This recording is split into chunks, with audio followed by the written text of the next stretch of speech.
নমস্কার বন্ধুরা, আজকে আমরা যে ভিডিওটা নিয়ে এসেছি সেটা হচ্ছে যে আমাদের যে বিএসএনএল এ কর্মরত ক্যাজুয়াল ভাইদের ডিএ বৃদ্ধির সুখবর নিয়ে। তো সেখানেতে আমরা বিএসএনএল এর যে অর্ডারটা, সেই অর্ডার কপিটা দেখতে পাবেন আপনারা আপনাদের স্ক্রিনেতে। এই অর্ডারটা দিয়েছে বিএসএনএল 2 ডিসেম্বরেতে, ঠিক আছে। এইখানেতে চিঠিটার মধ্যে কি লিখেছে না, revision of dearness allowance that is DA to casual labourers, ঠিক আছে, ইনক্লুডিং টিএসএম। এবার লেটার নাম্বার এই সমস্তগুলো দিয়েছে অ্যাজ পার 6 CPC স্কেল, ঠিক আছে। তো এখানেতে যে ডিএ বৃদ্ধিটা হচ্ছে সেখানেতে কি বলতে চাইছে লেটারটার মধ্যে বলতে চাইছে যে এই যে with reference to the aforesaid subject I am directed the daily wage in respect to casual wage laborer including TSM drawing wage in the pre-revised 6 CPC dated letter number so and so subsequent order may be time to time calculate for dearness allowance now rate as 239 with effect from 1/1/2024 মানে 239% DA হবে হচ্ছে 1/1/2024 থেকে এবং 246% DA হবে হচ্ছে 1/7/2024 থেকে, ঠিক আছে। এইটা হচ্ছে লেটারটা। এখন আমরা জানি যে যেটা আমাদের ছিল সেটা হচ্ছে যে 2023 সালেতে লাস্ট ডিএ বেড়েছিল আমাদের ক্যাজুয়াল ভাইদের, তারপর থেকে আর ডিএ বাড়েনি। তাহলে জানুয়ারি মাসে 2024 সাল এবং জুলাই মাস 2024 সালে এই দুটো ডিএ বৃদ্ধিটা সেটাকে কার্যকরী করার জন্য এই চিঠিটা দেয়া হলো। এখানেতে কি হয়েছে যে আগে যেটা দিয়েছিল সেটা ছিল হচ্ছে 230%, সেইটা জানুয়ারি মাসের বৃদ্ধিতে হলো হচ্ছে 239%। তাহলে বৃদ্ধিটা হলো কত, 9%, 9% এখানেতে বৃদ্ধি হলো। তারপরেতে বৃদ্ধি হলো 7 মাসে, মানে হচ্ছে জুলাই মাসে 2024-এ বৃদ্ধি হলো হচ্ছে 246%, মানে এখানেতে বৃদ্ধি হলো কত, 7%, ঠিক আছে। তাহলে টোটাল ডিএ বৃদ্ধি কত হলো, টোটাল ডিএ বৃদ্ধি হলো 16%। তাহলে 16% ডিএ আমাদের ক্যাজুয়াল ভাইরা যারা কর্মরত আছেন তারা বর্ধিত ডিএ পাবেন। এবার এখানেতে কি পাবেন সেটা হচ্ছে এই যে 9% ডিএটা বৃদ্ধি হয়েছে, এই 9%টাকে যদি ক্যালকুলেশন করে দেখা যায় এইটা 516 টাকা মতো বাড়ছে, ঠিক আছে।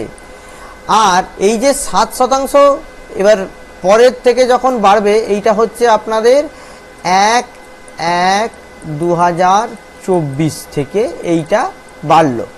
এবার আপনাদের বাড়বে হচ্ছে কত, পরের বাড়াটা কত, 1/7/2024। এখান থেকে কতটা বাড়ছে, এই 9% প্লাস 7% মানে হচ্ছে 16%। সেই 16%টা কত না, সেই 16%টা যদি ক্যালকুলেট করা হবে সেটা হবে হচ্ছে 918 টাকা মতো, ঠিক আছে। তাহলে আপনারা যখন জানুয়ারি মাস মানে হচ্ছে 1/1/2025-এ যখন মাইনেটা পাবেন, সেটা কি, সেটা ডিসেম্বরের মাইনেটা পাবেন, সেইখানেতে 918 টাকা আপনাদের ডিএ আপনাদের মাইনে বাড়বে। হ্যাঁ, এখান থেকে 12% ইপিএফ এর জন্য কাটা হবে আর 1.6% কাটা হবে হচ্ছে ইএসআই এর জন্য। তাহলে টোটাল 13.6% কেটে নেওয়ার পর যেটা হবে সেইটা আপনারা পাবেন, ঠিক আছে। এবার আপনারা দেখুন, আপনারা এই যে টাকাটা আছে, বাকি যে টাকাটা, যেহেতু 1/1/2024 থেকে আপনারা টাকাটা পাননি দীর্ঘ 1 বছর ধরে, সেই জন্য সেই টাকাটাকে এরিয়ার হিসেবে আপনারা পাবেন, ঠিক আছে, এরিয়ার হিসেবে পাবেন। এবার এরিয়ার হিসেবে কত টাকা পাবেন, এরিয়ার হিসেবে আপনারা পাবেন হচ্ছে এই যে 516 টাকা আছে, 516টা কমাস হয়েছে না, 516টা পাবেন হচ্ছে আপনারা 6 মাস, সেটা হবে হচ্ছে 3099 মানে 3099 টাকা। আর এই 918টা যেটা আছে, 918টা পাবেন 5 মাস, এরিয়ারের কথা বলছি, ঠিক আছে, 4590। তাহলে এইটা যদি আমরা টোটালটা যোগ করি তাহলে এটা হবে হচ্ছে এই 7500 টাকার মতো।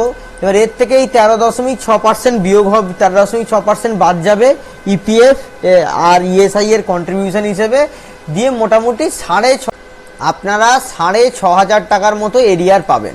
ঠিক আছে, এবার এখানেতে আপনাদের মানে এইখানেতে এই 1,020 টাকা মতো এই 13%, 13.6% মানে হচ্ছে ইপিএফ এবং ইএফআই এর জন্য কাটিংটা হয়ে যাবে। ঠিক আছে, প্লাস আপনাদের যে বেতন ছিল সেই বেতনের সঙ্গে আপনাদের যোগ হয়ে যাবে টাকাটা, মানে আপনাদের বেসিক আছে হচ্ছে 5,740 এই যে টাকাটা, দিয়ে আপনারা যে বেতনটা পান এখনো পর্যন্ত তার সঙ্গে এই 918টার থেকে আরও ধরুন 100 টাকা বাদ চলে গেল, মানে 800 টাকার মতো আপনাদের বেতনের সঙ্গে যোগ হয়ে যাবে।